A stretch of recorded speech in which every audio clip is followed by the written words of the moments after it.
Resident Evil First Impressions, a new Division game, and some wild news from the Epic versus Apple trial on this episode of the podcast.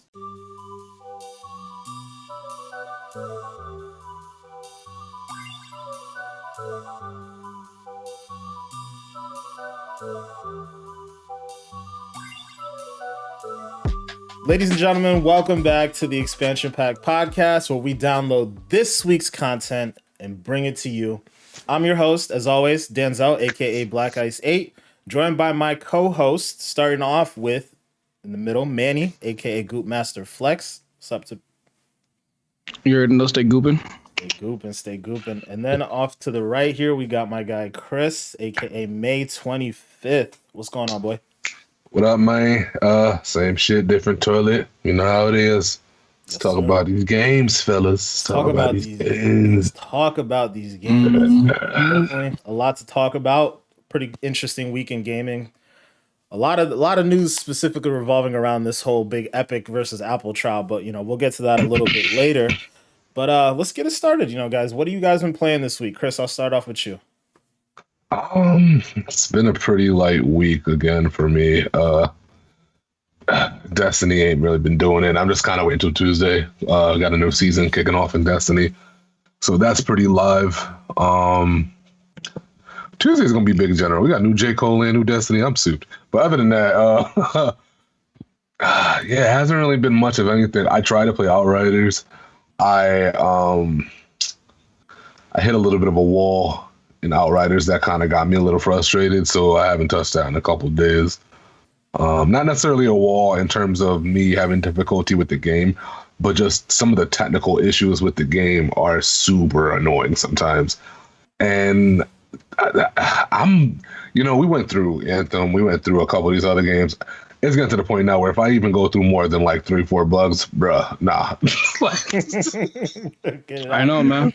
I can't do it, man. It's really Anthem, annoying. Cyberpunk. It's too much. So yeah, I had to put that down. Other than that, I'm still building these Yu-Gi-Oh decks. I'm telling you, man, Silver City, he don't even gonna know what's going ahead of him, man. It's about to be a full whirlwind on this boy. Pause. Nope. Pause. All right. Well, while Chris was doing his Yu-Gi-Oh deck, Manny, what were you doing? I was typical week, Warzone on the week. Played a little Returnal as well. I got to stream Returnal. Returnal is like, what I'm saying? You're gonna see me rage a lot. That. I would like. I'll definitely put that on my stream list. But I've been playing that. I also been streaming Warzone, of course. Actually, Friday I actually got raided for the first time, and it felt good. You know what I'm saying? The person was like, "Hey, I got a gift for you," and I was like, "Ooh, I like gifts." So you know what I'm saying? He came up with 18 viewers. They popped in the stream, and it was a pretty nice stream. Also played Resident Evil Village, which just came out recently as well. Played a couple hours of that. Definitely will be playing more, but of course we'll talk about it in the episode. For sure. Hey. Yeah. I've been playing 3 core games. Been playing Returnal. Oh man, I have so many thoughts on Returnal now. It's such a good game. It is like an amazing game, but it is a lot to deal with. Like it's not something you can sit down and just like play for a long period of time. Like maybe 2 sessions. Because when you die, like oh yeah, it starts you back. Yeah, I forgot. It's soul sucking that way. Like like you get Mm-hmm. through this whole thing. You've been playing for like an hour, 2 hours, whatever. You ain't die yet, and then boom, you die. You have to do everything all over again. It's like I heard there's some crashes going on with the game too. That's causing people to have to go back with that, and that's no bueno. Yeah, there's a lot of big issues. Save files being lost altogether, so some people had to restart the whole game. It's an interesting time with Returnal. Like I admit that it's a really, really good game, like an excellent game, but I don't know. I can only play it in spurts, and I don't know if I would ever recommend spending $70 on that game, but it is a really good game. Mm-hmm. I remember, like, my bad to cut you off, but I remember I was playing the other day, and like I was like had a slither of health left, and I had to clear up all these enemies, and I finally cleared up the last one, killed them, and my dumb behind was like, all right, I'm gonna go to his body and pick up the loot. and the body exploded and killed me. And I was like, you know what I'm saying? Bro, like, you know, there was one moment. So you know how when you go to pick up like certain I forget what it's called, but there's these gold things. Like they're like a chunk, like a big rock of it. And sometimes if they're in certain locations, you go to pick them up, the ground collapses underneath you and you go to the secret location. Okay. I was like well into my playthrough, like in at the red planet, or like the red world, I guess the other side of the world that you're on, did all this different shit. My health was low, and I was like, I just need to scavenge for stuff at this point. So I'm like, I go find that thing. It drops me down. Typically, when you go to those secret locations, it's usually a good thing. It's not very often that you're gonna like die or have something hurt you. My ass happened to find the one location where I was surrounded by these like bars, these lasers that I couldn't get through. So lasers on each side of me, I drop in and like you can push through it, but it takes away a little bit of life. And I think that was what they wanted you to do. But I already had a little bit of life, so I couldn't do anything. So I'm sitting there, bro, dead ass for like 20 minutes, just looking around. I'm like, I can't lose this playthrough. Can't lose this playthrough. I've already been playing for too fucking long. It was so stressful. I'm looking around. I'm like, is there a way to shoot this so that I can get through? Eventually, I was just like, you know what, fuck it. Let me just see what happens. And I tried to dash through. Sure enough, died. Turned the game off. I was like, I can't do this. I can't do this. Can't do this. It's a great game. Man, it's stressing me the hell out. But moving on. I've been playing Last of Us Part 2. My God. That game deserves every bit of recognition it's gotten so far. Definitely game of the year from last year. Like, man, the story, it hurts. I'm not done yet. I got through like the major plot point that happens in the prologue, and let's just say my heart hurts. I was raging afterwards, bro. I was ready to like go in, just kill everything, everyone. And then funny enough, after that I went and played so I also been playing Resident Evil. So like immediately afterwards playing that, I was streaming that, and like that mindset of like revenge, like I just want to kill everything. Like it was just with me in Resident Evil, just ready to shoot every freaking werewolf that was out here. But yeah, we'll talk a little bit more about Resident Evil for sure. But those are the three that I was definitely playing this week. So again, Returnal, Last of Us Part 2, and Resident Evil Village. Yeah. Nice. Yeah. So let's get into the favorite section. Chris, what's going on, man? Warm it up, bro. All right, I gotta try something different. This time, it's gonna be some. Actually, let's see if you guys see what I'm doing here.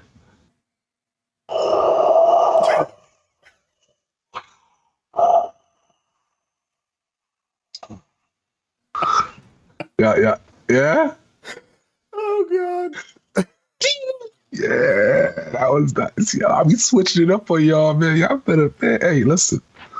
You better stay on your toes. Y'all know what kind of icebreaker I'm bringing up in this motherfucker. Anyways, that was nice. That was nice. I feel good about that one. Icebreaker for the week. Yeah, already. So, one thing in gaming that has seemed to have gone wayside over the last few, maybe I want to say 5+ years. That's probably a good estimate. Couch co-op gaming has kind of definitely, it's not really a thing like that anymore. Even the idea of buying a physical game and loaning it to a buddy, like, oh, you ain't never played that? Play this. Go ahead and do it. All that's kind of gone. So I guess my question for this week is, do you think there is a way to revive the couch co-op style of gameplay? And if so, what do you think it would take? You know, now granted, it's probably a weird question too, because we're still in the middle of Corona and all that bullshit. But y'all know what I'm trying to say. Let's just act like this isn't going on and like stuff was just regular for a second. Yeah, what would it take to kind of bring us back to wanting to go over to homie's crib? Because I remember too, man, when you get a new console back in the day, it was almost imperative on day one, get the console, a couple games.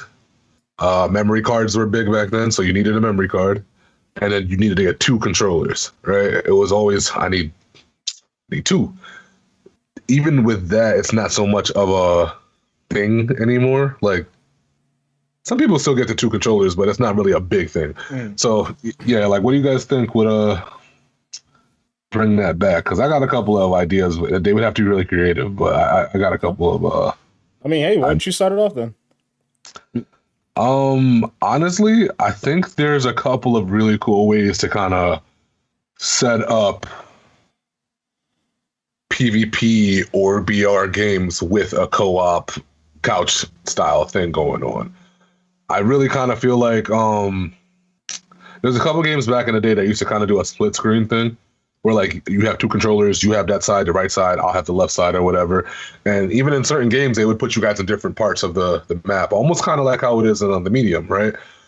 I think there's something there where you can kind of make a co-op in a 2v2 mode or a 4v4 mode or something like that, where obviously it would have to be in twos because of a pair thing, where that could, I think it could work in some scenarios, man. Especially in like a BR in a sense, because that's different. If we have a BR that's in a duos mode and it's a split screen thing, and we both load into this map, and I start on one side of the map, and then you have to start on like the other side of the map, and like say we have to converge or some shit like that. Like that's a different style of what we're used to, and that's the kind of where I'm getting at, where I kind of think like that kind of stuff. Nobody's knocking on that door, and granted, again, it's kind of like something nobody really cares about, but I think it could be cool, you know. So yeah, that's like one idea I kind of had with that. Bad choices with that was when they tried to do it with fighting games, and they used to do the whole thing with the split screen. That was horrendous. Never do that ever again. Ever again. That was really, really bad. I remember Dragon Ball had a game like that, and it was horrible. Mm-hmm. But yeah, I mean, what do you guys think? You guys have any like weird ideas that could maybe work with that? Manny, you want to go? Yeah, sure. I know it's a weird question this week. It's weird. The problem is like, you know, like you said, with, you know, Corona and like now everything being online, it's like it's hard to get that. Minus that goop, minus the Corona. All right, but like, so we live in an age where it's like all multiplayer, so I kind of find it hard to believe that there will be a revival of couch co-op. I mean, I remember even last generation of consoles where they like even Halo tried to eliminate Halo split screen, which they actually did. I don't think split screen's in Halo 5, but like, you know what I'm saying? It's just like, you know, like I know people were complaining about, oh, why take out split screen? But like in the end, yeah, the people complaining probably were never even going to play split screen anyways. It's just like, it's hard. Like, I mean, yeah, there is some games where you could like, you know, go over to homie's house and, you know, have that little couch co-op like Mario Party and stuff like that. But like, you know what I'm saying? It's like those games make sense. But like if you're going to have a game like a shooter where it's like you got to take up half the screen space, it's kind of like challenging and really not worth it in a sense. Like at that point, I mean, we live in an age where it's like gaming can be somewhat cheap. You can get a TV for cheap nowadays. You can get, you know what I'm saying? Like, for example, Modern Warfare or like Warzone. Warzone's in last generation. You get a last gen console for cheap and stuff like that. So yeah, you could share 2 different consoles and play together, but I just don't see the fact that, you know, couch co-op would be like, you know, its own thing like it used to. And it do sucks because, like you said, you know what I'm saying, it's not touched upon as much. But I remember a couple of weeks ago when I went to my cousin's house and we're all just chilling, playing Gang Beast and like, you know, just chilling on the couch and everything like that. Like that kind of stuff is fun, but like, it's just, you know, like, yeah, I did that like once in like the last 5 years. I got a question for you though. Like, so what do you think if it was a situation where you had the split screen thing, but then like say Microsoft, for example, might take advantage of the xCloud thing, and then you're using your phone almost in a sense instead of the screen. You know what I'm saying? You think something like that would work, or you think that's like not it? Yeah, but then wouldn't it take away the purpose of a couch co-op though, or split screen? Because like, all right, I can play my. Well, yeah. Technically, yes and no, but if they did something where maybe they, I don't know. Yeah, it's hard because, you know, like you said, it's just something that we don't see anymore. And, you know, say like I said, I mean, it is fun. Like, you know, when you do like occasionally have that, group of friends that are over and you're just playing games like Mario Party or Smash or Gang Beasts and stuff like that. But like I said, it's not practical anymore because, like, especially when you get older in life and you just gotta work and everything like that. Like, maybe if you're a younger kid, then maybe, yeah, it makes sense because you go over to your friend's house. But like, like I said, as you get older, it's not as practical as it used to. So I would say, in my opinion, the couch co-op genre, it still has some validity, right? But it can't exist without some component of online co-op, right? Like, no developer is going to go out of their way to make a only couch co-op game nowadays, because it just doesn't make sense. And I understand that, Chris, you're saying, like, if Corona wasn't around, but like, realistically it is, and it's going to affect decision making for quite some time. Like, I think it's less and less likely that developers will start to make just solely couch co-op like components to a game. Also, you have to think about it too, like, couch co-op, it it it uses up more resources than to play online co-op, right? If we're both playing an online co-op game, my Xbox is rendering, my portion of the game, your Xbox is rendering your portion of the game, and then the online system is what brings us together, like the servers and cloud and all that stuff. When you think about, like, being on the same Xbox, like, okay, so now I have to render two different environments and then split the screen and basically have all that stuff running simultaneously. Like, I think it takes up certain resources. So when developers are kind of thinking about that process, like, I think that stuff might come into play. But with that being said, I have to shout out Hazelight Studio, the guys who made It Takes Two. They made Brothers, a Tale of Two Brothers. I think it's something like that. Yeah, And something like that. yeah, and then also A Way Out. Like, all of those games, heavy co-op components to it. Does couch co-op? Does online co-op? I think those experiences make a lot of sense. But like, I feel like if you're going to make a game like that, like, co-op has to be woven into the fabric of the game. And I think you may see more of those because of the success that Hazelight has. But I don't know if it's gonna be like a revival of the genre, unfortunately. Mm-hmm. And it sucks because, like, college co-op's great, right? Like, many, you even mentioned, like, as people get older, like, I think college co-op is viable in every portion, every facet of life, right? If you're a kid, you have a friend coming over, you're playing with your friend, you're playing with your parents. On the flip side of that, if you are an adult, like, you have friends, your spouse, your kids, you want to play games with them. Like, there are scenarios where couch co-op can work in every facet of life. I just think games aren't, like, it's just not their focus, because the way storytelling is set up nowadays, the way the focus on multiplayer, like, also, like I said, the resources from the system, also just the studio's resources themselves, right? Like, being able to go out of their way to make an experience like that. Like, how do you monetize that? Everything nowadays is all about monetization. Like, how do we monetize for the long term? So I don't know if your BR situation, Chris, could work out, but obviously BR multiplayer, that's like the stuff that people really care about. So I don't know if there's some way around that. I really couldn't think of a way where it would work well.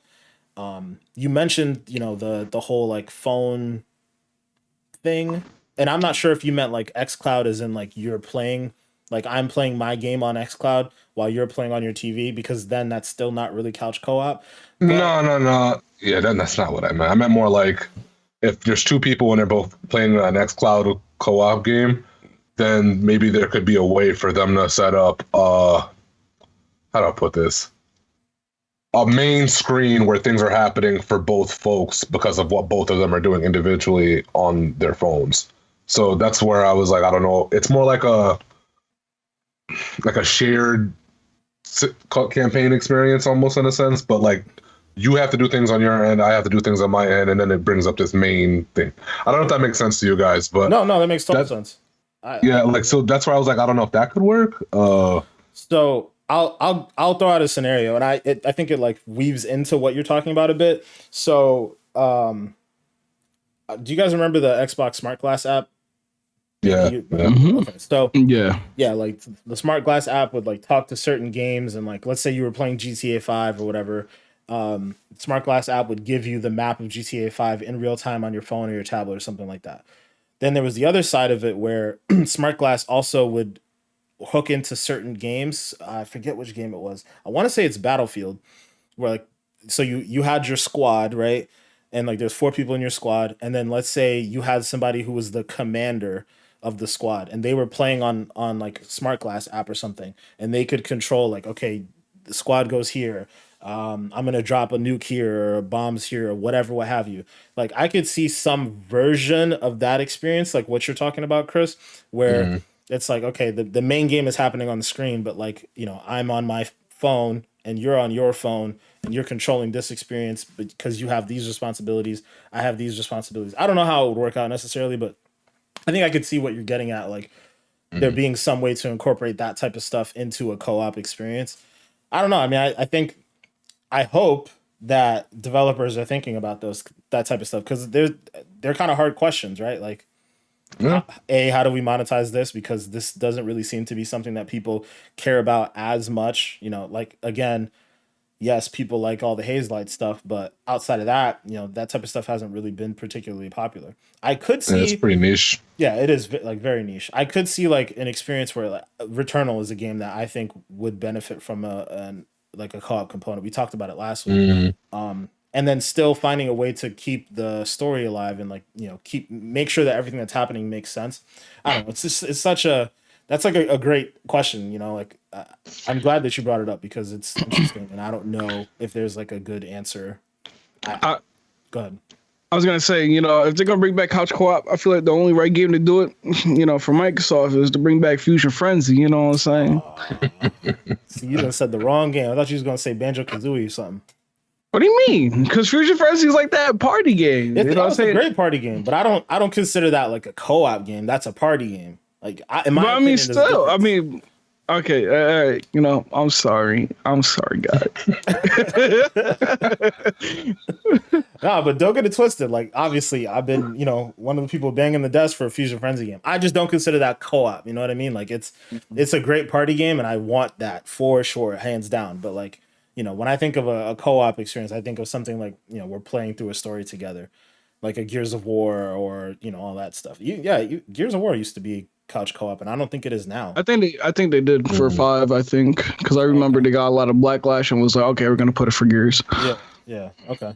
Yeah, I mean, and it's tough because again, like, people vocally say they want that couch co-op stuff, but when it comes down to it, like, how many of us are actually using that? I definitely utilize it because I like to play a couple games with my wife here and there, but like realistically, like I'm pretty much playing online with you guys all the time.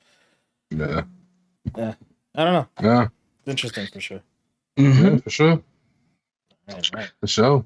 Nice, ASMR Icebreaker, Chris, Yeah, Yo, my guy out here. I was just hoping that people caught that. I was just trying to do it subtle. I was trying. My boy said, no, he said, I was trying. A little something. So. Oh man, I respect it though. I like that. All right, guys. Well, let's dive into the topics for this week as we always do. So, everybody, Birdman hands. Manny, you got to do it too. Oh, that was unison. That was great. Love it. I love it. All right. So let's start it off, man. So Resident Evil Village. Y'all know how I feel about Resident Evil. Love me some Resident Evil. It's finally here. It's here. Why are you doing Call of Duty stuff? Hey, man, it's the same concept. Which made their souls. Is it though? Well, either way, Resident Evil Village finally came out this week. Man, I haven't gotten a chance to play too much of it, but what I have played so far, I definitely have to say I like. But before I really dive in and give my little 2 cents here, Manny, I know you were playing it. I know you were streaming it. What do you think so far, bro? Hey, man. The game is beautiful, definitely. I mean, the fact that ray tracing is enabled and everything like that. The game just looks beautiful, man. Like 60 frames most of the time on what is it called? Ray tracing. I know I've seen Digital Foundry's video on it, and they're like, there's like this one lake part that maybe dips a little bit, but other than that, it's like a pretty solid 60. And then I'm saying everything looks good, the textures and everything like that. So far from what I've seen, the enemies are the like things. I don't really like them, but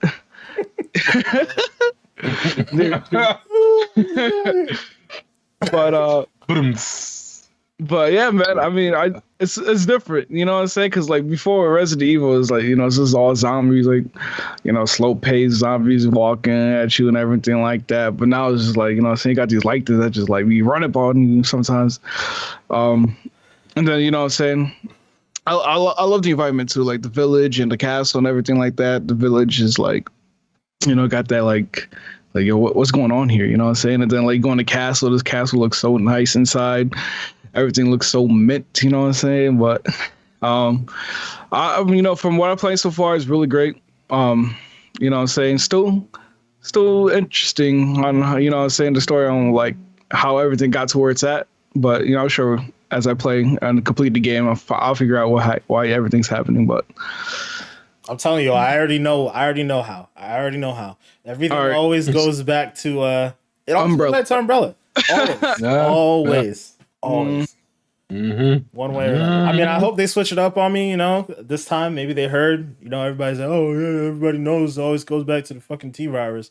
Well, let's switch it up on y'all. I hope so. Capcom, switch it up on us, please.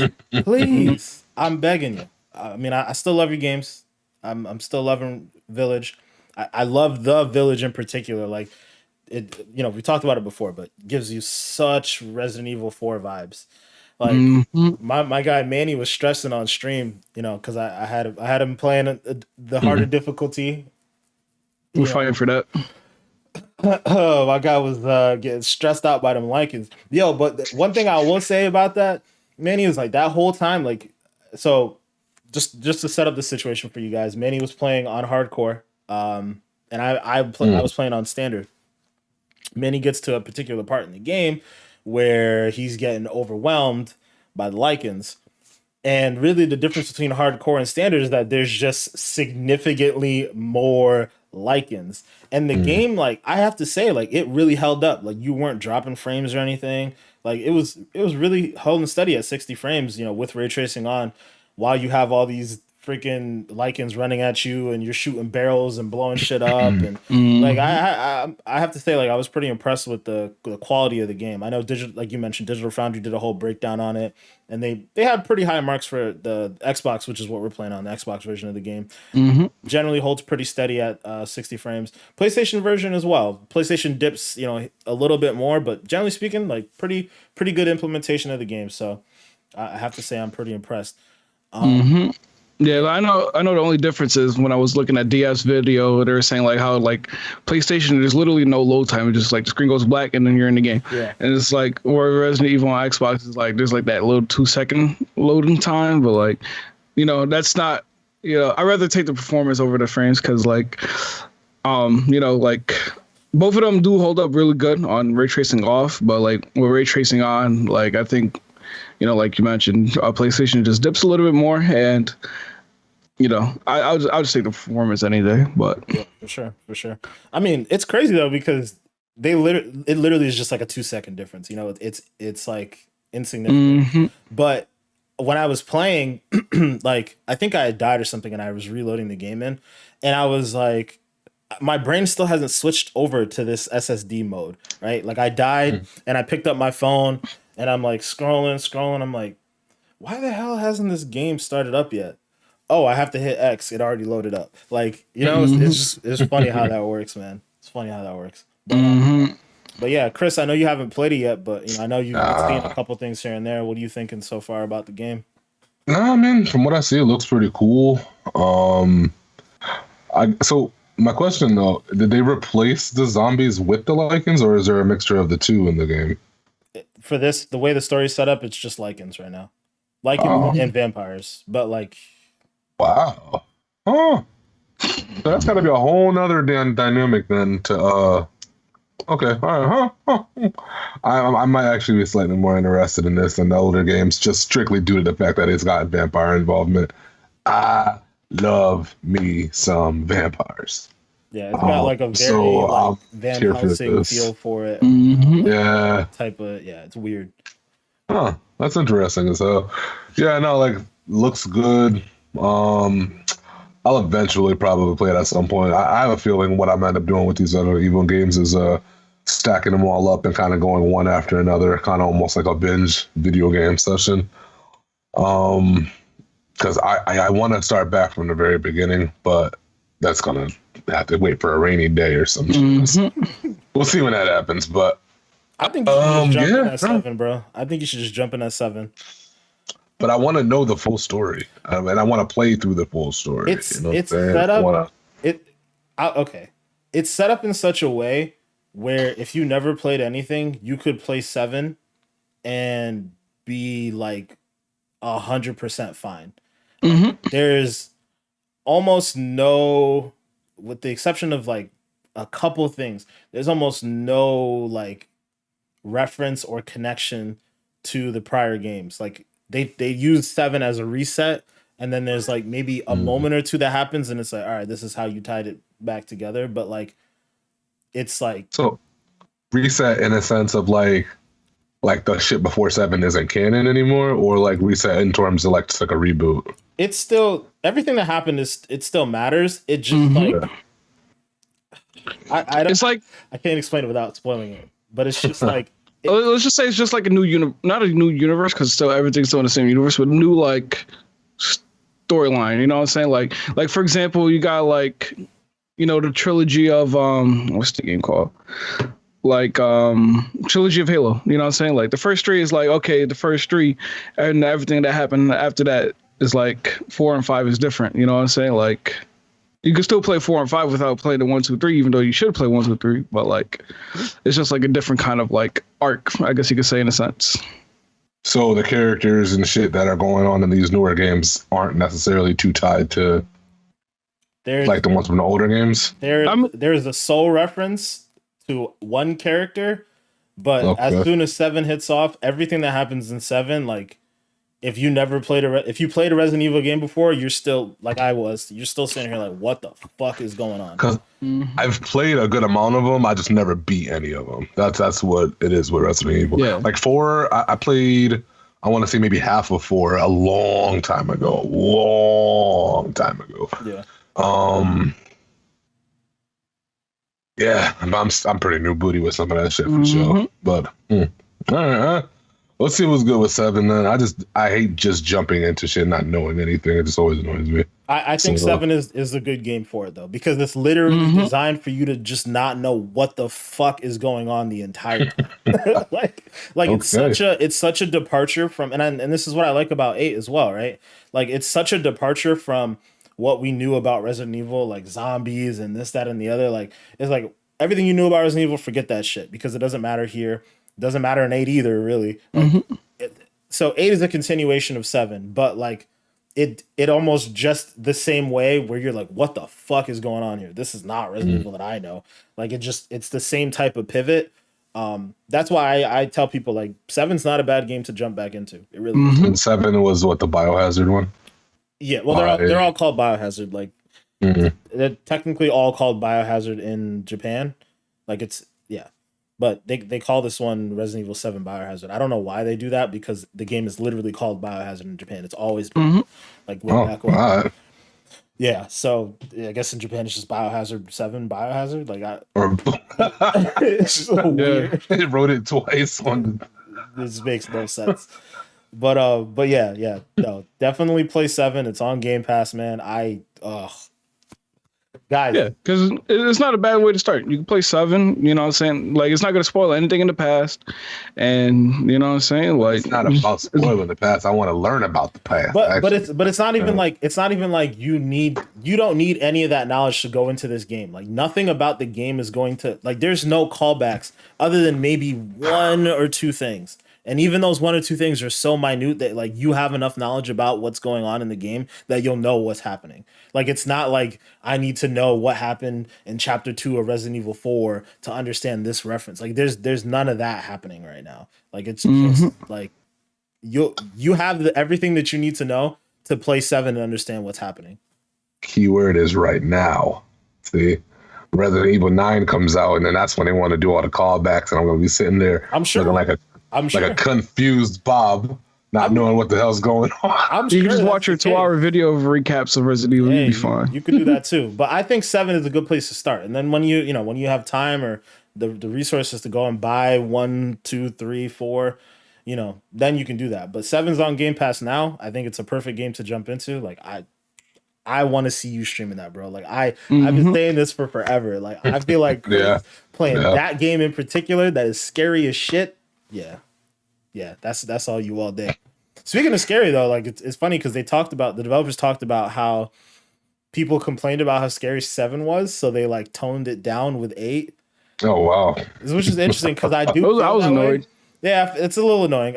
But like I do feel this way about 8. Like I'm not scared yet. Like there was a couple like jump type things. Although I do hear there's this one moment in the game that like people who've been playing the game for years said they like really were scared shitless on. So I'm looking forward to that. But But yeah, apparently it's not particularly scary, but we'll see. Yeah, I was a little disappointed when I heard that, and like like you said, I was able to run through it on stream, just like nothing, because like I mean, I understand it's like all right, you get so scared of a game, but like that's the sole purpose of the game. You know what I'm saying? It's supposed to be scary. If you're complaining about it, then don't. Well, I think you don't want to be like don't play, but like yeah, exactly. I think for me though, I think the thing that makes a game scary or not scary. Is more like my ability to fight back. Like, for example, The Last of Us. Realistically, The Last of Us is kind of like it's a survival horror game, right? Like people don't think of it that way. They don't think of it in the same realm as the Resident Evil or whatnot. It's more action adventure than anything to most people in their mind. But realistically, you're dealing with these zombies and like clickers and situations where these motherfuckers will kill you like at the drop of a hat, and you have to be quiet, and this, that, and the other things can jump out at you, so on and so forth. But you always have the ability to fight in literally every situation. Like you can punch, you can kick, you can shoot, whatever. So like it takes that scare factor down a little bit. And I think that's really all they did with Resident Evil, right? Like the situation is still scary as fuck, but like you have a gun almost every time. So at least so far, you have a gun every time, or some ability to run or move or do something. So like it takes down the scare factor a bit. But with 7, there's a lot of situations where you're just like you're roughing it. You ain't got no ammo. And then there's like a lot more puzzles too you have to figure out on 7, right. Like compared to what I've seen. Like where if you don't read the notes, then you're kind of like screwed. Right. But exactly. So I think that's the big difference. But yeah, chat. People in the comments watching, let us know if you guys want to see May 25th out here, Resident Evil 7. Because I know I want to see my pain. Yo, just play. Ain't it on Game Pass? Oh, it is. Yeah, that's what he was just saying. It is on Game Pass. Yeah, man. So let's move on to the next topic, though. We'll get back to Resident Evil another time once we finish that up. We still got some gaming to do with that. But yeah, we got a new game this week, guys. A new game announcement. It's kind of interesting. Definitely something that, we want to talk about and dissect together, because I think I don't really understand it, and I don't know how you guys feel about it. But The Division, we're getting a new Division game. Ubisoft announced The Division Heartland, which is, I guess, essentially a spin-off game of The Division. It's actually being made by Red Storm Entertainment, whereas the traditional games are typically made by Massive Entertainment. So it's going to be a free-to-play game set in the Division universe. And the company also announced a mobile game that's supposed to coincide with that as well. But yeah, I mean, that's really all the information we got on it. We don't really know much about it. We don't know if it's a story-based game, if it's multiplayer, if it's battle royale, which I think is weird to not necessarily point us in that direction with an announcement. In my opinion, I feel like the best way to announce a game is with a trailer to give us a feel for what it's supposed to be. Like just announcing a game in a press release seems weird, especially a couple weeks, let's say a month before E3. Like why not just wait till E3, have your little press conference? I don't know. I think it's weird, but what do you guys think about it here? Manny, I'll let you start off. Yeah, I was gonna actually say too, and I agree with what you just said. The fact that E3 is like, around the corner, just show a trailer for it. Unless Ubisoft has a lot of stuff to show for E3 that they're not going to show, whatever this next Division free to play is supposed to be. So, hopefully they bring another Splinter Cell. But, it's pretty interesting how, I was looking at the timetable they have in the article too, how they got the new free to play Division, free to play Division game, and then above it, which is like past Division 2, past it is Division 2 content. And it's like, it's cool for a new game and everything like that. That will be free to play, of course. Don't get me wrong. But I was like thinking, I was like, how come it can't be like in the same, saying like, oh, make Division 2 free to play, and then here's your Division 2 content and this and that, and then that opens up to more people playing, and then maybe that free to play content, will be free to play.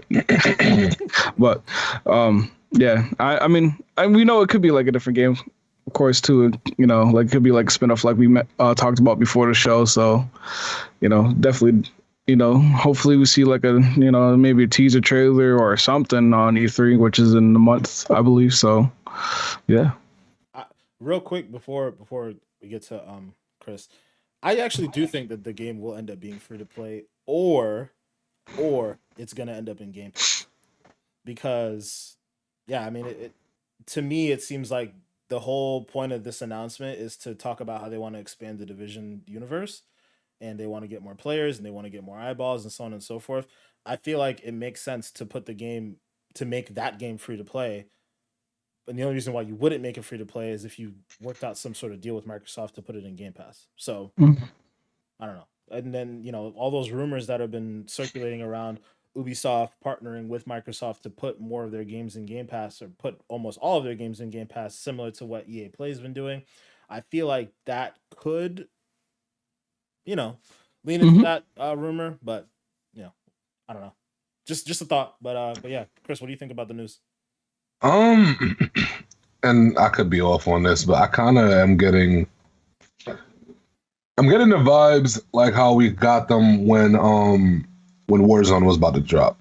Now, I'm not saying that this is about to be a BR because I don't know what they're doing, but the way how they're describing things, and it's very vague, but it comes off a lot like how they did when Warzone was about to drop with me with Modern Warfare, because you had COD, Modern Warfare, and then technically Warzone is considered its own game, but it's in a Modern Warfare universe. So, and then the fact that it's free to play to me is also very telling, because I don't see a lot of just story-based games being free to play. 9 times out of 10, if it's a free to play game, it seems as though there's a PvP aspect to it, because if it's free to play, I almost always next thought battle pass. That's always my next thought. And if there's a battle pass, that means that there's aspect of it that's PvP oriented, because I don't see battle passes in story-based games either. Yeah, that's the only thing I can think of. I think it's either going to be a BR or it's going to be some sort of, I don't know, maybe it's a 3v3 PvP thing like what Apex just did. I don't know what it's going to be, but it's I can't see it being anything other than something like that. Strictly just due to the fact that, because they easily could have just called it its own game if they wanted to. Why would they tie it to Division and do all this extra shit just to do that? There's something cooking up in this game, and I don't know if they're going to make it where, like, you can use your guns that you got in Division because it's a looter shooter. Maybe they want you to do stuff like that.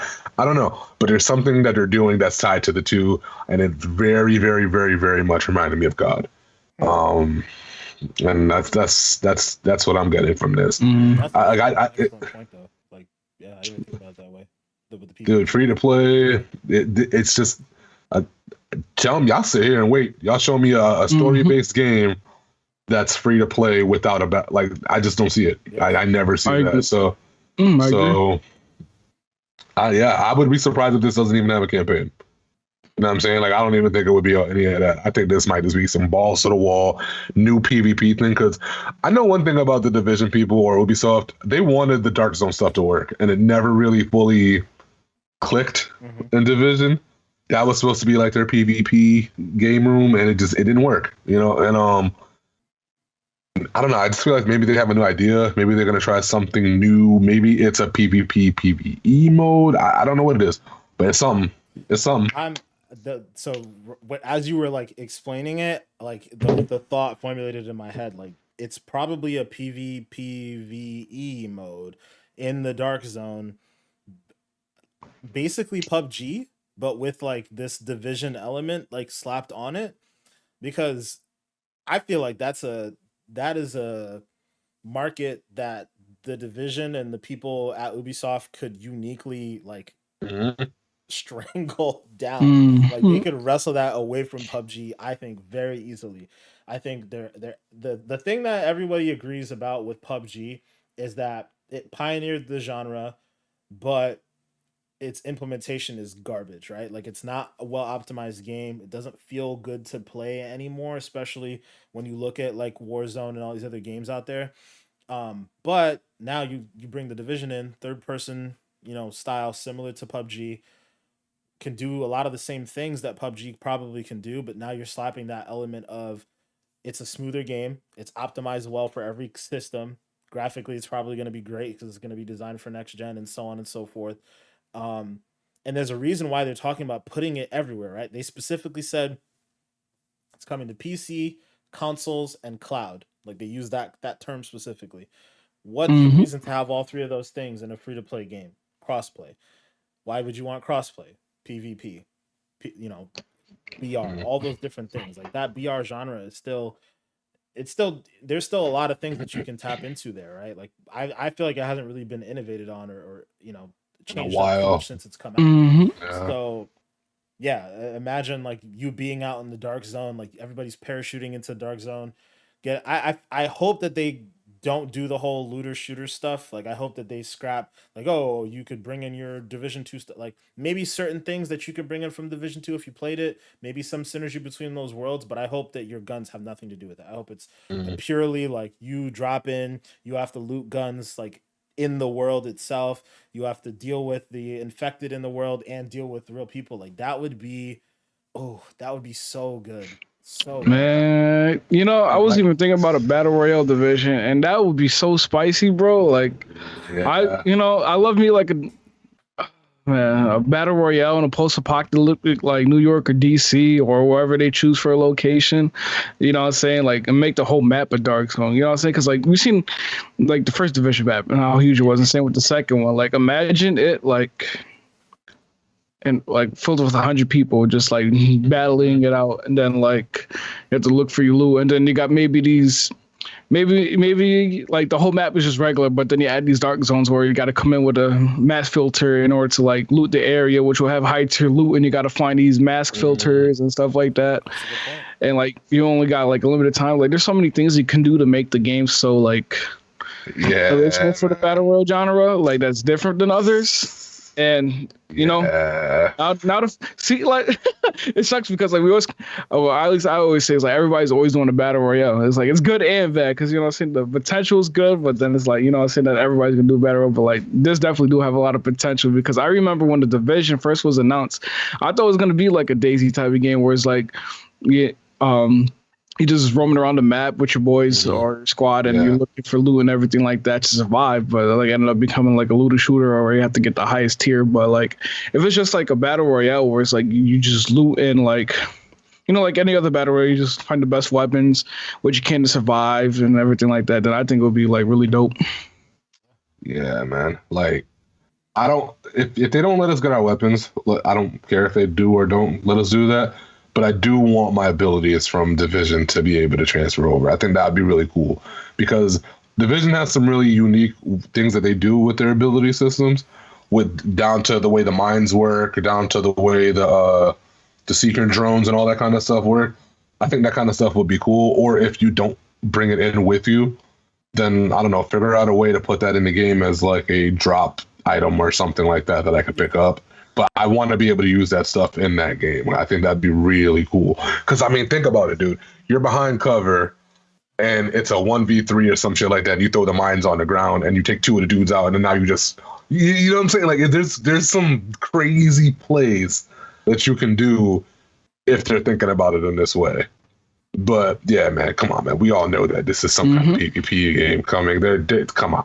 yeah, Yeah, as Come long, on, as long as they come don't on. implement the loot score to it, you know what I'm saying? Like, oh, you got the highest loot from Division Two, and then you're just out here kicking ass because you have like the best loot, and it's Yeah, not that wouldn't work. That I like wouldn't don't, work. yeah, I don't there think that should be makes no sense. loot score system. You know what I'm saying? Of course, like maybe loot when you go pick out your armor while you're searching the map, but like not no like you know what I'm saying? Like, but yeah, I agree. Like, Yeah, I there's so hope they many. don't do that because yeah, I don't think it works with a PvP game like that or a BR game. Like I think that can kind of kill the experience sometimes with this particular game, if it's working out the way we think it'll work out. But yeah, I'm really hoping it's a BR. Mm-hmm. Because that would be so freaking dope, man. Yeah. E3's a month I'm away, so man. glad you brought it up, man. I'm so glad you like mentioned it in that way because I really wasn't even thinking about that. I'm like, and Manny, to your point about the setting, like I think based on the fact that it's called Heartland, it'll probably take place in the middle of America, like some rural area. So I think they're trying to. I think that's part of why they're staying away from like the city area because it's probably harder to make a BR game in like New York, you know, where you're shooting in, like have to be on these, you know, like skyscrapers and jump from the skyscrapers, so on and so forth. I think they're trying to focus on a not necessarily smaller but more manageable experience and having everything a little bit flatter. There's more diversity of terrain and whatnot. It's a bit more open spaces, you know, room for sniping, so on and so forth. Yeah, I agree. Yeah. Oh man. And there's some wild builds in the see that's the thing. Let me stop because I'm thinking about too much. If it's a true BR, then the builds wouldn't even matter. So let me shut that up. That doesn't even. Yeah. And to your point, Chris, about like some of the abilities too. I just hope those are drops. Those are world drops. Like like there's things you can loot. Like secret mines here. Like okay, I got secret mines. Like that would be the best way, in my opinion, to handle it. Even relative to the story too, right? Like I'm sure that they can weave this into some sort of story. I think that like I was saying, the thing that this shows us and that the article that they released shows us is that they're really, really committed to expanding the Division franchise, right? So they're making this new game, this free to play game. They're making the mobile game. They even showed in their roadmap, like Manny mentioned, they're still working on Division 2 content. They're also working on a novel. They're working on the film with Netflix. They pretty much have that pretty much locked down. Right? I think they said Jessica Chastain and Jake Gyllenhaal are going to be in the movie. Like those are pretty big names, So it definitely seems like Ubisoft is committed to making the Division like a thing long term. Yeah, and sure. Even further to that point, I haven't watched it yet, so I can't really speak on it too much. But apparently, that new movie that just came out on Amazon Prime, oh my god, Without Remorse, the Tom Clancy, Without Remorse. There's rumors that it kind of sets the stage for like a bigger universe of Tom Clancy movies that may also tie into the games. I'm wondering if Ubisoft may have a little something to do with that too. Like maybe the Division game ties into the Division movie ties into that movie. Like, who knows? Who knows at this point?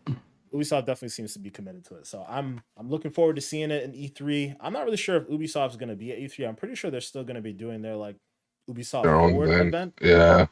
But it should still happen around the E3 timeframe. So hopefully we'll see more. I'm looking forward to seeing the new Far Cry game a little bit more too. And I forgot that game was supposed wasn't it supposed to come out in February? And of course, just like everything else, good old COVID. Good old COVID. But yeah, E3 should be a fun time. I know this week we just got a little bit of news that we got some more exhibitors coming up. I think Square Enix mentioned that they're going to have a presence at E3 this year. So, I'm definitely hoping to see more.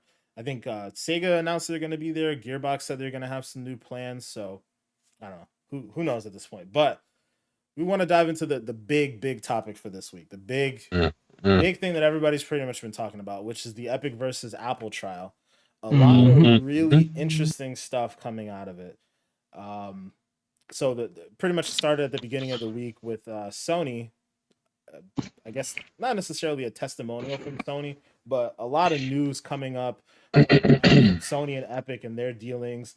Some pretty wild stuff we're hearing about. Some emails back and forth between Epic or Tim Sweeney's Tim Sweeney, who is the kind of CEO of Epic, and then someone over from Sony, kind of having the conversation around crossplay and how Sony basically just tried to bury it, which isn't really news, right? We already knew that Sony wasn't on board, but we didn't know to what extent, right? Like,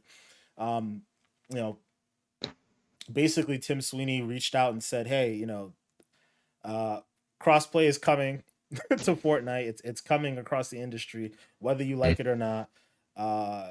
Like, Fortnite is the biggest game on the planet. It's the biggest game on PlayStation, which is something he outright said in the email. It's the biggest game on PlayStation. You guys need to get on board with this because it's gonna happen with or without you. Basically told him we're gonna do this whether you like it or not. Mm. And obviously Sony's rebuttal was saying like, how does this work for us, right? Like there's no way that we make money off of this situation if you make crossplay available to everybody. It doesn't help our business model, which obviously is true. But man, does it makes Sony look so bad. It's amazing. And as time went on, the day of the trial, we also got some documents that released come to find out that the only way that Sony plays ball with developers to allow crossplay on their platform is if they pay Sony. The only out of the three console makers, they're the only one that's demanding this, right? Like they're forcing developers. If I'm well, obviously now Psyonix is owned by Epic, but beforehand when they weren't, if I'm Psyonix and I want Rocket League to have crossplay, I have to pay Sony royalties, which is freaking stupid, man. That's crazy. So apparently it's the way they don't have the exact numbers, so I'll have to take a look at that in a moment. But if you make at least 90 or I think it's 85% of your profit on PlayStation Network, then you don't have to pay Sony any royalties. But if you make more money on other platforms, then you have to pay Sony money because the fact that it was crossplay supposedly helped them sell your game. That is so disgusting. It's amazing, bro. Like, wow.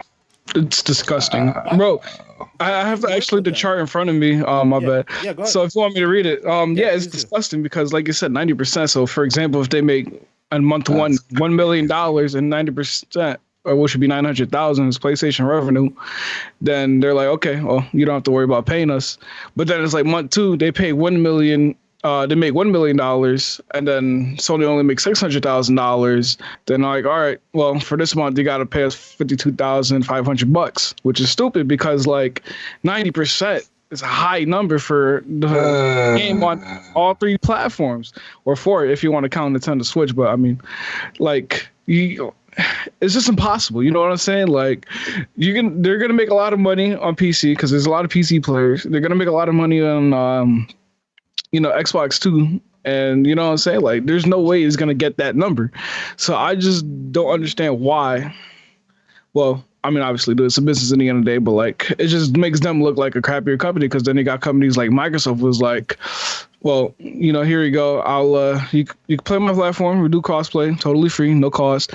And, even with recent news where Microsoft is like cutting their profits from like, I think it was like 30 to 12%, say like, and Sony out here just like, oh, you want crossplay? Oh, you want to play with your friends on PC? Well, I mean, Epic, you got to pay us this much, you know what I'm saying? Cut into your profits just to, even have that option.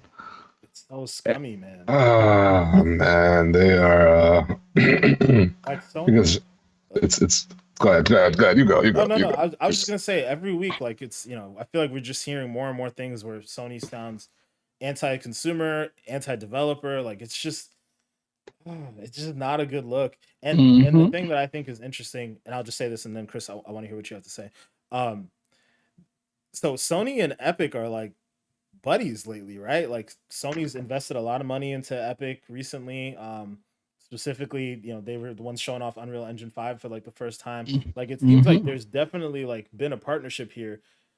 But this trial's airing out a lot of dirty laundry, and I don't know how Sony's gonna feel about that, right? Like it's immediately this trial has nothing to do with Sony, and yet Sony's getting painted as a bad guy almost immediately. Like day one. It's hilarious. Yeah. It's like, I'm sorry, Sony, but you kind of played us, so we're gonna play you too. That's how it feels, right? Like Epic, Epic's no saint in all of this. They're definitely out to make money. But the things that they're doing to make money end up kind of being pro-consumer in a way. It's very weird. Very, very weird. Because they're doing some shady shit too. But, it works out for us. But, man, is it interesting, bro. Chris, though, I want to hear your 2 cents on this, man. What do you think? I just think it's super alienating, man, how they're going about handling some of this stuff. And it's almost like... I'm curious about the legalities of some of this stuff. That's just being real. You know what I mean? Because like I'm not gonna sit here and talk like I know the exact details on how all this stuff works, but Sony, like monopolies are not allowed, right? You can't just monopolize one industry by yourself and just that's it. You cannot do that. So stuff like this, under the cuff stuff that they're not even announcing to people, it's not really public knowledge until it comes out to the light of day. Like this is, like you said, disgusting, and it's very, very underhanded. Um, it's very insecure. That's another word I could use for it right here. Because if y'all was so high and mighty and you guys really didn't feel like y'all had no problems, you wouldn't be doing all this bullshit to kind of make sure your competition stays where you want them to stay. Um, I don't know. They haven't adopted the idea of giving your gamer options, and I feel like Microsoft has taken that and embraced the fuck out of it, and this is what it is. Like, it almost feels as though you could walk up to Phil Spencer right now and ask him, "Hey, man, do you care if I play a PlayStation?" And he's probably gonna be like, "Nah, bro, I probably play it sometimes too. Horizon's a great game." I feel like that's how he would respond. But that Now, is if how you he go, has responded too. That's great. He right? talks about it all the time. He's not shy about it. I guarantee if you walked up to a person who's in the same position as him for Sony and you asked them the same question, you wouldn't get the same response from them because they're not worried about that. They're more concerned about the consumer. You know, Goop just mentioned, you know, the whole profit thing we talked about a week or two ago is humongous. All this is doing in my eyes is if I'm a developer and I'm looking at this like, because it was a monthly thing that they have to pay, right? It wasn't just a one-time fee, and it's a monthly amount that you have to give me. I have to pay you in order for you to get my game where I want it to be. Or I can go to another platform that's going to put my game in a lot of different places, and they're actually going to pay me more of the money and give me more of the profit margin. Like, you're making the decision for folks, damn near. You know what I'm saying? And it's like, how are y'all? This is not how you build good rapport with folks. This is not how you build good trust with people. And this is not how you make your, not even just the consumers, but anybody who was thinking about buying a PlayStation, like they look twice at it from this type of stuff, man. How we sit here every single week and praise Game Pass in some way, shape, or form for it being consumer friendly, for it being very forward thinking, for it being all these really, really cool things. But yeah, like you said, it seems like every single week there's some new news that comes out that's like, what are they doing? Like, I just don't understand that. It's to the point where they have loyalists that buy their consoles just cause, right? Just cause. Why is that not good enough? Like, why y'all sitting there doing all this extra shit if you guys are at the top already? I feel like this really very much says that they are at least a little bit threatened, at least a little bit, and Should be. It's competition, you know, and I it think is. that's But exactly damn, why Microsoft is doing what they've done in the first place, right? Like it's in the spirit of competition.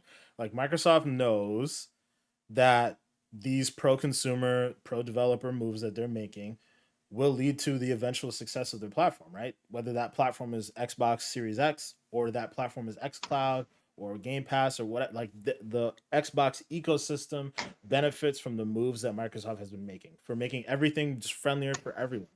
And the only reason that Sony's doing this is because they're the market leader, right? Like they are the big dog at the table. People are playing their system. They have the mind share. When people think about gaming, they think about PlayStation, right? But that tide can change again. Like everything about gaming ebbs and flows, right? So Xbox initially came out, the original OG Xbox came out. It wasn't holding a candle to any of the other systems, right? Like I think it was a actually, I don't know. It might have been neck and neck with GameCube. I'm not really sure on that one, but PlayStation 2 was the thing at the time. Then Xbox 360 came out and PlayStation 3 came out and Xbox 360 was whooping their ass for a while because the system PlayStation 3 was too expensive at the time, and developers were having a really hard time developing games for it. So they just were making more games for Xbox, right? So again, anti-consumer because the price is too heavy, and anti-developer because developers are having a hard time making the games. Then we get to the Xbox One generation and the PlayStation 4 generation. And Microsoft got super cocky, just like PlayStation had gotten cocky the generation beforehand. And we saw what happened. PlayStation fucking destroyed them. And now it seems like history's repeating itself again. anti-consumer moves, anti-developer moves, and Microsoft is doing and saying all the right things right now. They're firing on all cylinders. And yeah, I don't know. I mean, it may not happen the same way. It's not going to be as messy right now as it was back then.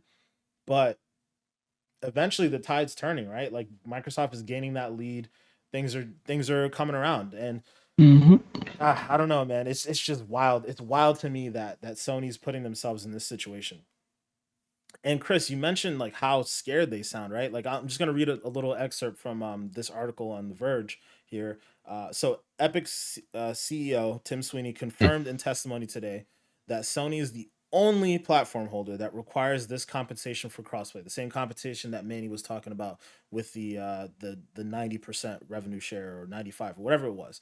Mm-hmm. So he said, "quote In certain circumstances, Epic will have to pay additional revenue to Sony." If somebody were primarily playing on PlayStation but paying on iPhone, then this might trigger compensation. Sweeney also revealed that Epic had to agree to pay these additional fees to Sony in order to enable crossplay for Fortnite. Sony also stipulates that in the policy, publishers can't transfer currency to or from PlayStation, and that there must be a settling to disable all cross-platform interactions. So, like, there's different stipulations beyond what we've probably seen, from these documents that talk about how crossplay is set up and all that stuff. It's just weird that like Sony just tried so hard to stand in the way of it, man. Like I Mm-hmm. know that with Destiny cross save, not even cross play, just cross Yeah. save. Bungie was trying to get that working, and they had to fight with Sony to get that going. We're talking about cross save, just cross save. Like I don't know, man. I don't know. I don't. Mm-hmm. Yeah, I mean, I remember too, like when the whole first all happened, it's because Sony's just so greedy with their like, oh, but if it's on Xbox and PlayStation PC crossplay, you know what I'm saying? If they buy it on Xbox, you know what I'm saying, we're not gonna get that profit. It's basically like that, you know what I'm saying? They're like, you know what I'm saying? It's just so greedy and like I understand that, but like when like you want your money in the day, but if you put yourself in a situation where you make yourself look greedy like that, it's just gonna put a bad taste on people's mouth.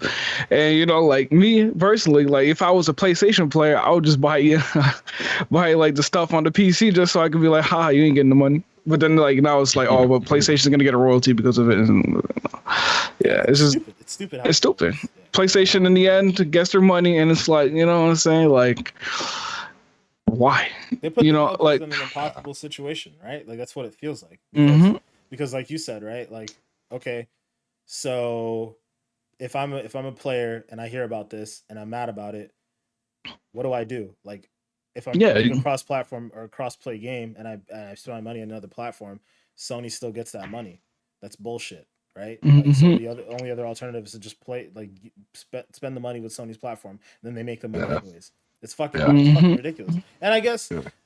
you know, obviously nobody said anything else about this since it's come out. Like we're recording this on Sunday. This news came out, earlier in the week, Monday. There hasn't been any news to say that this isn't the policy anymore. There's a good chance that stuff could have changed, especially with all the way that crossplay has been switching over. But the more you think about it, is like, what is Activision doing? So Activision has to pay, like, obviously, Call of Duty is crossplay, Yeah. Warzone is crossplay. Like, do they have to Mm-hmm. pay Apex crossplay now Apex? They have too. to pay Even everything. Outriders, man. Outriders is not even a big game and has to probably pay too, right? Yeah. So Like, that's Warriors have to go crazy. pay, like, what? Mm, I don't know, man. Mm. Mm-hmm. Yeah, that's wild. That's wild. If I'm developer A, B, or C, why am I even gonna bother doing crossplay on a Sony console if I have to do that? I'm just gonna put the game out, Yeah. whatever, it's on PlayStation, and now I'm just gonna make sure that crossplay works between PC and Xbox and maybe Switch, and that's it. Yeah. Yeah. Like, what's the point? Obviously, in a way, you can kind of lose out because people. I don't know. I don't even know how that would work out, right? Because yeah, obviously PlayStation is the market leader, so you want to enable crossplay there. But like, will people not get your game because they can't play with people from another console? Like, is that like, I don't know. If I'm a developer, and I'm surprised we haven't seen that yet, right? Like, I don't think there is a scenario where we've seen it where you can cross play with everyone other than PlayStation. So Mm. I don't know. Yeah, I Mhm. haven't either. I Maybe have that's a thing not. the developers might do now. If so, let's say this policy still exists, but now people know that the policy exists. Maybe the developers weren't doing that in the past because they were afraid the backlash would come onto them. But now people know, like, hey, this I have to pay this extra money to Sony. I'm not freaking doing crossplay for them. Fuck that. Mhm. Yeah. And Yeah. now the backlash isn't going to be on the developer; it'll be on Sony. People know why that's happening now. So Mhm. I think I really think Epic knows what they're doing here with this, man. I think Mhm. they did this to kind of like slight Sony a little bit, even though they're all buddy buddy right now, whatever, what have you. Like somehow the only people that come out of this looking bad right now is Sony. Moving on Yeah. to the next thing about this trial, like the I think the next day or 2 days later, Microsoft's information kind of started coming up. Like, we started getting some more stuff on what they've been doing. So hold on here, let me just pull it up real quick. Basically, it started off with a testimony from the vice president of Xbox, and I don't know. There was this weird moment where there was a conversation around whether or not Microsoft makes money on their Xbox consoles. I feel like we all Mhm. know that the platform makers don't make a lot of money, if any money, off of their selling the consoles, right? The money is really made from the services, selling Xbox Live, selling PlayStation Network, and then obviously selling the games as well. Like people don't make money on hardware. That's Mhm. generally what happens. Mhm. You know, obviously Apple is like a different beast altogether because they make nothing but profit off of their iPhones. But generally speaking, most people don't make as much money off of hardware as they make off of services. The hardware is really just a catalyst to kind of, get you into the ecosystem. So that was kind of one of the first big revelations. And I think people were really surprised by that, but I think it's weird because it's not, to me, it's not surprising. I don't know how you guys feel. Yeah, I think we should all know at this point, especially like with the next gen consoles putting all these, hardware to make the most powerful console. Like obviously they're gonna lose money Right. just for make it, a Yeah. reasonable price. So I'm not surprised that, you know, Xbox or PlayStation, is gonna lose money at the hardware because, in reality, trying to make these systems more profitable by selling it to these people so they can use the services. They're going to lose money in the end because they're trying to make the most powerful system in the world, which means the most updated parts and everything like that. So of course they're going to lose out money, trying to make it affordable to users. But I mean, like we've seen, they have Game Pass, PlayStation Plus, and stuff like that. That is making up for it. Like, I remember we were talking about it. Like, I think it was last month where Microsoft had 20 million Game Pass users, which means that they made like around $200 million if you want to average it from like the lowest pricing subscription. So like, the money's there when it comes to subscriptions, and like, yeah, they haven't made the money on the consoles, but they're making up for it in the future as keep on going. And like, I mean, imagine having 20 million concurring Xbox Game Pass users. You know what I'm saying? That's $200 million a month, and like just like that, what I'm saying, within a year, you could probably make like couple $1 billion. Yeah. But so Yeah. like, I mean, if people find it surprising, it's probably like something that people don't really look much into. But like, I mean, this is kind of like old news for us Right. Exactly. nerds. No, so No, but you're totally right though, Manny. It's new, it's old news to us, but at the same time, like Microsoft's really just focused, like for a company that's as big as Microsoft. Right now, they're like 1,000% in growth mindset. Right, they're doing really crazy, ambitious things to just grow Xbox and grow that ecosystem. Like they're like, all right, whatever. We're making the most powerful system we can possibly make. We're gonna lose money on that. Whatever, doesn't matter. But we're gonna focus on Game Pass. That's the platform that's gonna be the breadwinner down the road. And then even all the money that we're making with Game Pass, they're reinvesting immediately, right? They're doing the Outriders deals, they're doing the deals with EA, the potential deals that we might be seeing down the road. Like for example, we got some information actually from this case with some of the documents that came out. Stalker 2 is going to be exclusively on Game Pass for I think at least 3 months or something along those lines. Um, the I forget the name of the game. I want to say it's the Goop. I don't think it's called the Goop though, but like the it's goop. there was a Somebody couple owe you a games, check, man. games that are going to be exclusive to Game Pass, because that's Microsoft cutting those checks and investing in Game Pass long term so that they can make the money, make up the money that they're losing on the Xbox consoles.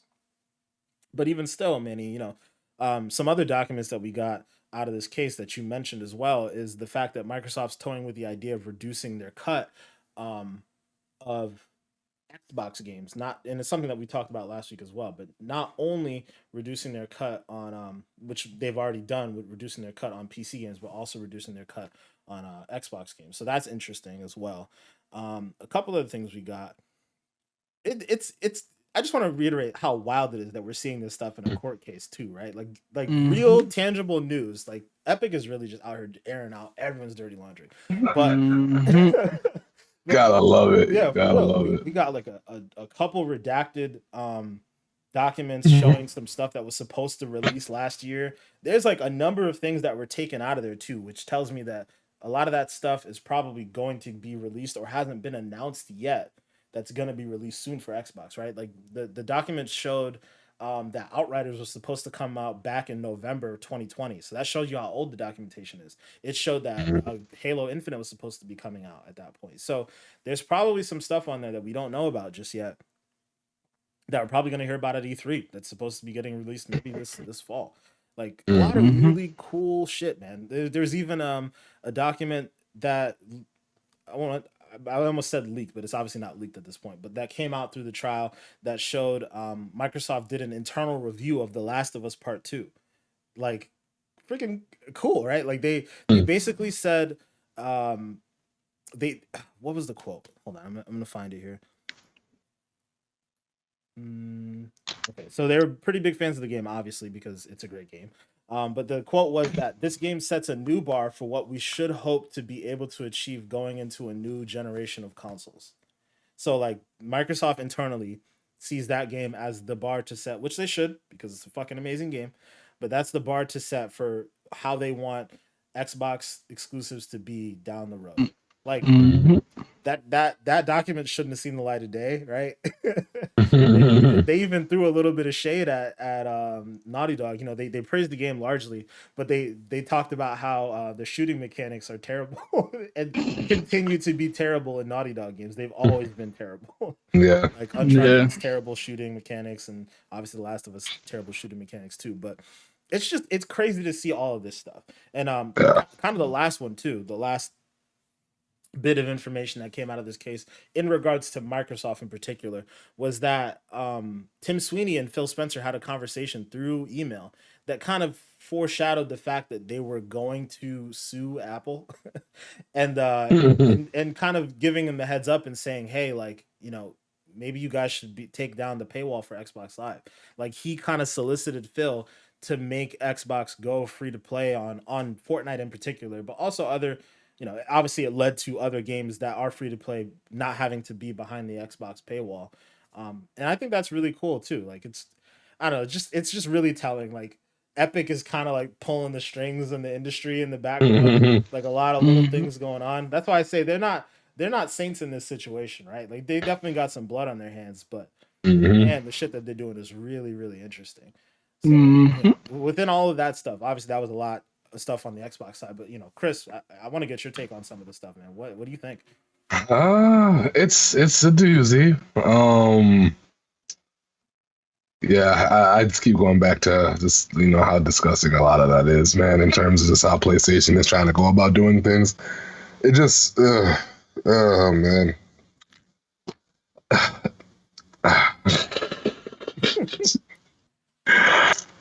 Yeah, it's a bad look, man. Like I know I keep saying that, but it's like I don't know what else to kind of say in this situation. Just because, yeah, like you said, Epic is making it so that way whatever happens here, they're not looking like the victim, but they're definitely not looking like the bad guy either. But they out here just straight stirring the pot, and it's like, all right, word, y'all don't want to play nice. You know that button that Mr. Burns got when he be calling the dogs, and he'd be like, "Release the hounds." Oh God. Bro, that's what Ubisoft just did. They just hit the button on them. They're just like, yeah, all right. Yeah. And now they, oh my fault, Epic, yeah.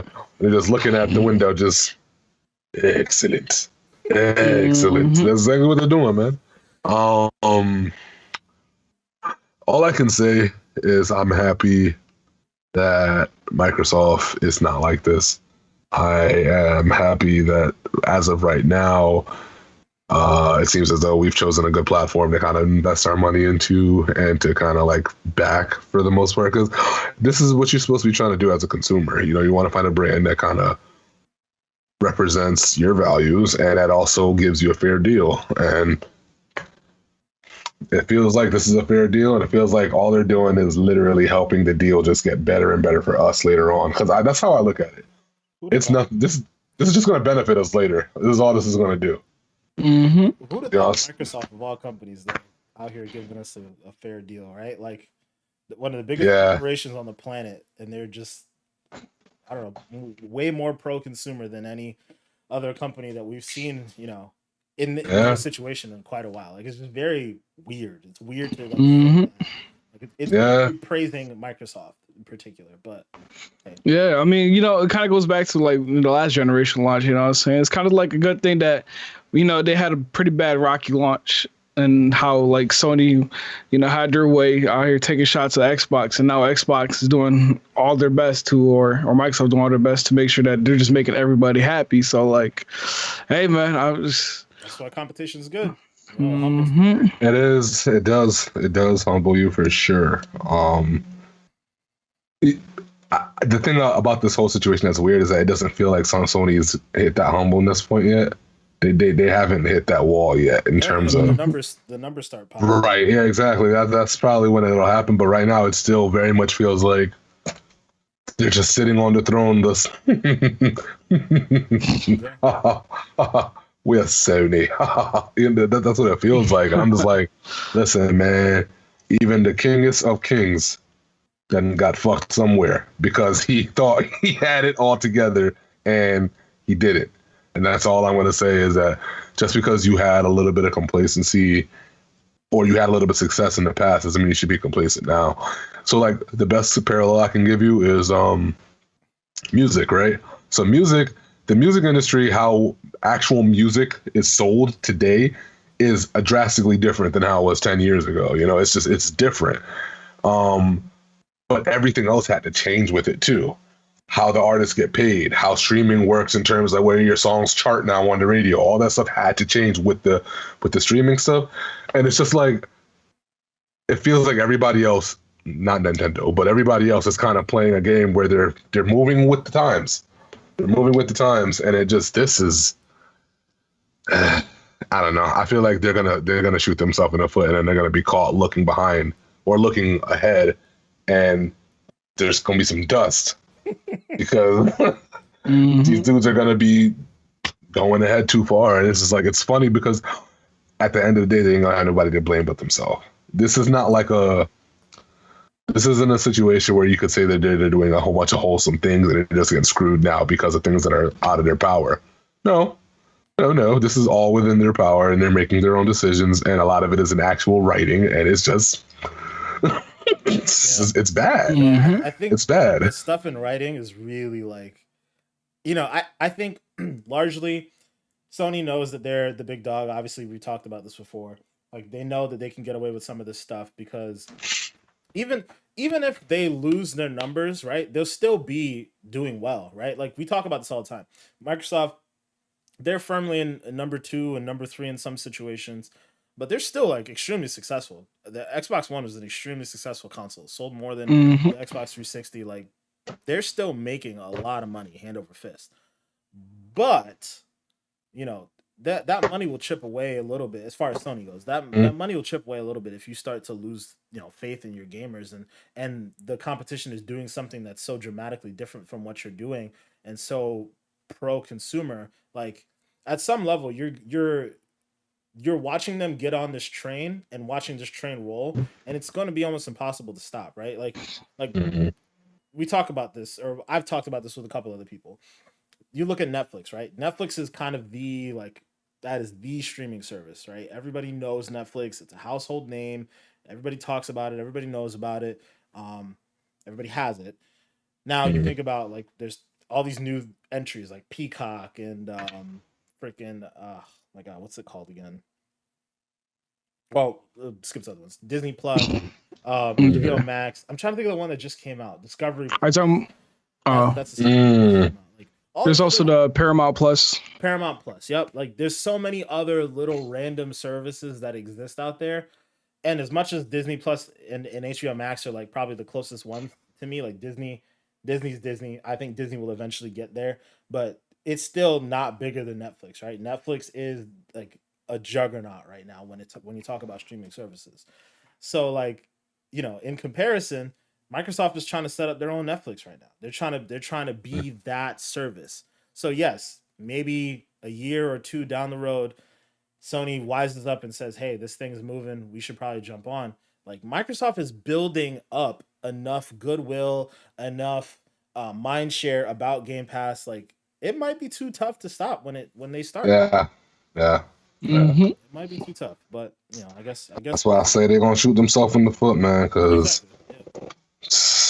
they, it's like you have it. It ain't like they got to fight to get it. They have it already in Yeah. terms of the top spot. Right. How you not trying to keep it? You just happy that you have it. It's like there's a big difference in your movie coming out and being box office for like one day, and then being box office for fucking 2 months in a row. You get me? Like there's a difference, man. Like I You don't gotta know. keep fighting for it. You gotta keep fighting for it. They have the games, man. That's the one thing Hmm. people are always talking shit about Xbox. Like they don't have these exclusives, this, that, and the other. Da, da, da, da. They have the games. Sony has the games. It's like it's nothing for them. They could Yeah, just start throwing all them games in there. They could do Game Pass and people would buy it. Like people would buy it hand over fist. I'm actually Hmm. very confused that they haven't done that yet because I thought that was easily coming. I thought as soon as the numbers were starting to come out with how much Game Pass I was doing, that it was a no-brainer and they were just going to copy it. I'm surprised that we are in March of 2021. I mean, May of 2021, and they didn't even try to do that shit yet. Like that is a very easy fix to me, and Yeah. They could even charge more. They could even charge more. They could charge $20 a probably, month. probably, and they haven't even tried, bruh. Yeah. Not even that is I would do it. I'd take because $20 a month. it's a good deal. Like regardless of what like line you like stay on, a good deal is a good deal, man. Like I'm sorry, I gotta really, really, really, really, really like your brand of milk for me to say, all right, I'm gonna pay this $6 for this jug of milk over this 2 for $3 over here. That milk better be hidden, otherwise it's not happening. It's just like, what are you talking about? Like, come on, Hmm. man. Yeah. That milk better be. It better be the milk from the cartoons in a little glass container that they used to drop off. You know how when there was the actual milkmen that Yeah, used to come drop off milk at your crib? Yeah. It better be something like that. it's just straight off the Otherwise, line. like that junk better have been pasteurized that morning, boiled that morning. Fresh. Get all my stuff out of it and come deliver it to you, boy. Otherwise, I'm going and I'm buying the 2 for $3 because that's a good deal. Like it's a good deal. Like I don't. I love it. On It just that doesn't note, make sense, man. On that note, let's get Chris milk. yo, They need some milk. that if that segment don't end up on the No Context Gaming channel, Oh I don't God. know what will. Listen, man, I got them analogies for y'all asses, man. Oh man! All right, well let's wrap it up. We're running a little bit long here, boys. But yeah, great conversation around this stuff. This Epic versus Apple thing is crazy. I don't think it's over. I think there's probably still some news we might be hearing, here and there. Definitely a couple other things we heard about, Epic and how they've been making money around the Epic Game Store and the exclusivity with like Borderlands and whatnot. But there's just so much that's like the gift that keeps Hmm. on giving. But yeah, we'll Yeah. probably talk about it a little bit more next week for sure. And then we also got another month until E3, so the news is going to keep on coming, ladies and gentlemen. We'll Hmm. definitely be talking about it soon. And everybody, about 2-3 more weeks to bomb you. It comes out. Hey, for sure, for sure. All right, guys. Well, before we go, as we always do, Chris, Manny, where can the people find you? Chris, start it off. As y'all know, I'm on everything. MAY. 25THXX on everything. And pen down me. Because that's also including Gmail. Oh goodness. Right. Manny, what about you, bro? You already know. You can find me on Twitch, GoopMasterFlex, Instagram, Twitter, GoopMasterFlex_TTV, TikTok, No Context Gaming _. You already know how we do. All right, word. All right, well, actually, speaking of TikTok, do we got the TikTok page yet? Not yes and no. There's Okay. some weird stuff going on there. Coming soon with the TikTok page. You'll see us out there. But yeah, for me, you guys can find me Black Ice 8 everywhere: Xbox, Twitch, Twitter, PlayStation, all the above. For me on Instagram, the only difference is that it's going to be Black Ice 8 _gaming. I'm also setting up a TikTok too. Actually, it's up now. It's Black Ice 8 _gaming. I don't have any content on there yet, but I'm working on it. But yeah, also make sure to check out our podcast IG at XPackPod. And of course, always like and subscribe. Guys. If you give us a like, we'll give you some pie. No, that's not good enough. Don't listen to him. Listen, I might if you give us a like, you might be able to help a starving brother eat tonight. That's a better one. No, man. That's a better one. We're just one like a day. You can give Chris. Every like is like one French fry. Every like equals a French fry. Every subscription equals a burger. How about that?